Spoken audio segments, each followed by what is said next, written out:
Poor and low-income citizens more than their wealthy counterparts pay more than their wealthy counterparts on data. They pay 10 to 30 times more than affluent residents. Well, the Competition Commission's inquiry into data costs has heard the importance of affordable data prices for low-income households. To give us more on this story, we are joined by ENCA reporter John Bailey.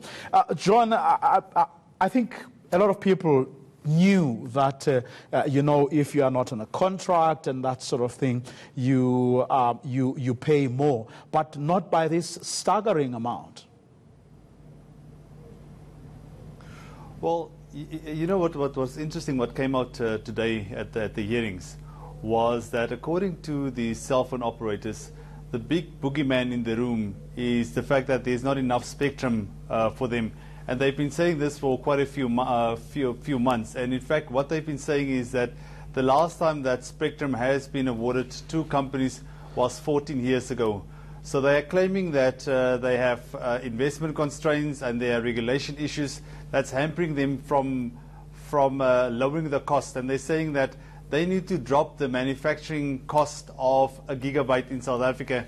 And the only way to do that is by awarding more spectrum. So they are saying that they are waiting on government to come forward, and there are indications as well that this might happen next year before the elections. Isn't this a poor excuse, though, John? A gun, perhaps, that the network operators are holding? Yeah, for many people at the hearings, that excuse didn't fly.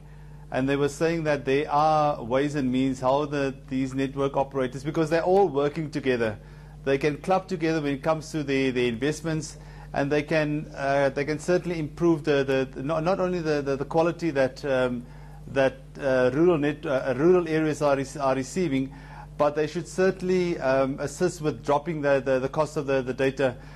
Some of the excuses used by these cell phone companies is that more and more people in South Africa are becoming what they called addicted to the internet, and they are using more data.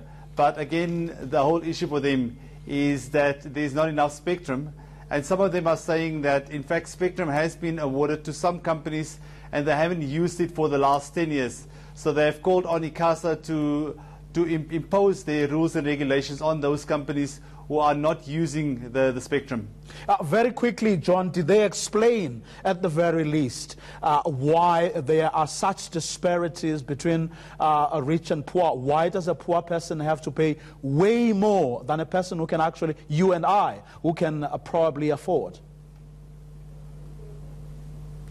Well, data that we saw indicate that is the case, that poor people buy smaller amounts of data bundle, and that is more expensive than your bigger 1 gig data that most poor people cannot afford.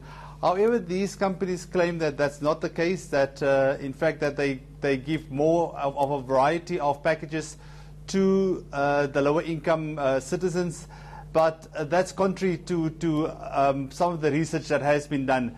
But they are saying that once they have more spectrum, they will be able to provide more options to South Africans. Okay.